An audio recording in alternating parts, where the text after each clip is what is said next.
Hello, and thank you for joining us on ERi-TV. This is English News Broadcast, live from the headquarters in Asmara at exactly 10:30 p.m. First, the top stars.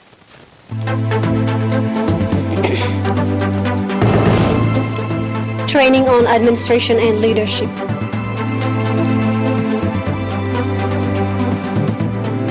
School material support to disadvantaged students. Somalia orders media not to publish Al-Shabaab propaganda.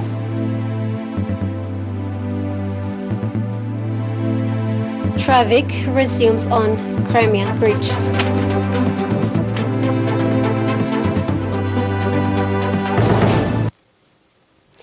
Local news.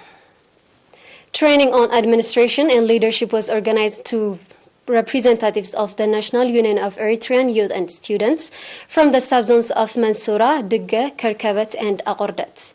The objective of the training that was provided from 29 September to 2nd October in Agordat was to develop the understanding of the youth on the objective and mission of the Union and enable them play due part in the effort to strengthen the organizational capacity of the Union at all levels, indicating that the objective of the training that has been provided in cooperation with partners was to nurture youth equipped with the necessary knowledge.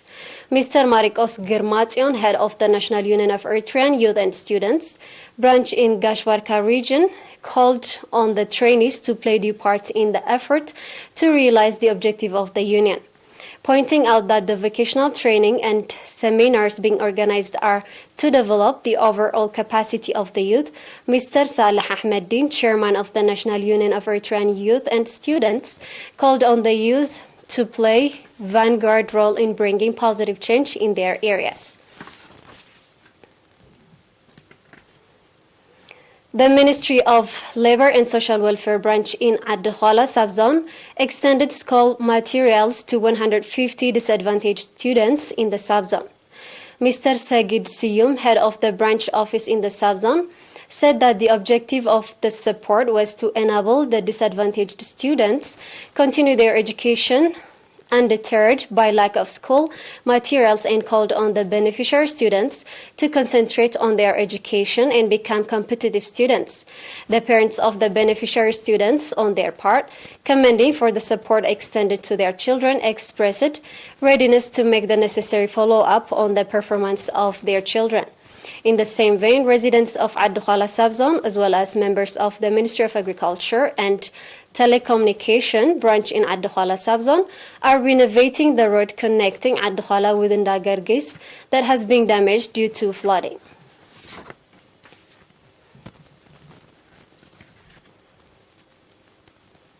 Announcement from the Ministry of Health. 3 patients have been diagnosed positive for COVID-19 in tests carried out today at testing station in the central region. On the other hand, 1 patient who has been receiving medical treatment in hospital in the central region has recovered fully and has been discharged from the facility. The total number of recovered patients has accordingly increased to 10,069, while the number of deaths stands at 103. The total number of confirmed cases in the country to date has increased to 10,180. Ministry of Health, Asmara, 9th October 2022.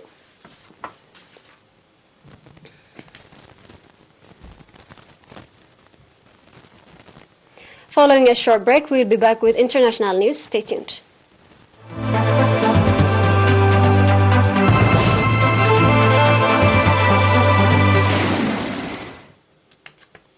Welcome back.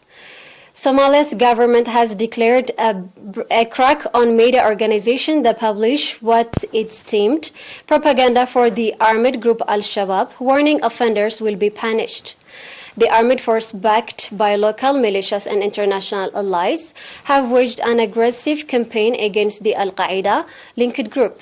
Deputy Minister for Information, Culture and Tourism, Abdulrahman Yusuf, said yesterday that he wants to inform the Somali media and all Somali people in general that they will regard all Al-Shabaab related propaganda coverage, including their terrorist act and their ideology, as punishable crimes. Recently elected President Hassan Sheikh Mohamud has pledged to defeat the armed group after countless deadly attacks. In August, Al-Shabaab fighters unleashed a gun and bomb assault in a deadly 30-hour siege of hotel that killed 21 people. The armed group was driven out of Mogadishu by African Union force in 2011. However, it still controls swath of the countryside.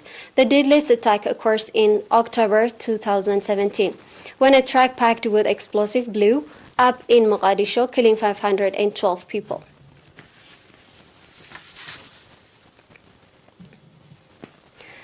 Traffic has resumed on a key road and rail bridge linking Russia with Crimea hours after it was partially destroyed by a truck explosion, and investigation is underway to find out who was behind the attack. The 19-kilometer Kerch bridge was hit by a blast around dawn yesterday, killing 3 people, setting several oil tankers ablaze and collapsing 2 car lanes. This is according to Russian investigators. The bridge, which is seen as a symbol of the Kremlin's annexation of the Crimea Peninsula in 2014, is a vital supply route for Russian forces fighting in Ukraine. It was opened with great fanfare by Russian President Vladimir Putin in 2018. Putin yesterday decreed tighter security for the bridge and the infrastructure supply, electricity and natural gas to Crimea, and ordered an investigation. And now,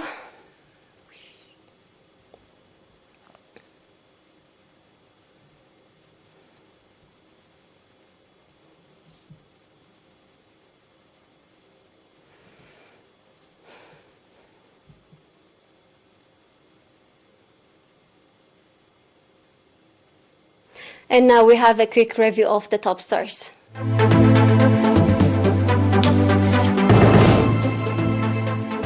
Training on administration and leadership. School material support to disadvantaged students.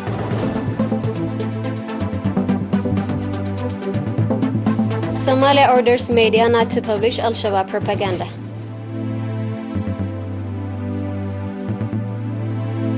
Traffic resumes on Crimea Bridge.